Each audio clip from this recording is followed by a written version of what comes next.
In this video, I will be showing you how to withdraw from the ClickWages website. For that, the process is very simple and easy.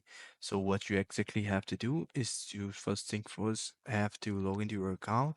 And once you have done that, you have to follow the simple step in order to do it. But before we get into the video, make sure that if you're new to the channel, hit the video like button, hit the subscribe button, hit the bell icon so you won't miss any future updates. So let's dive right into it.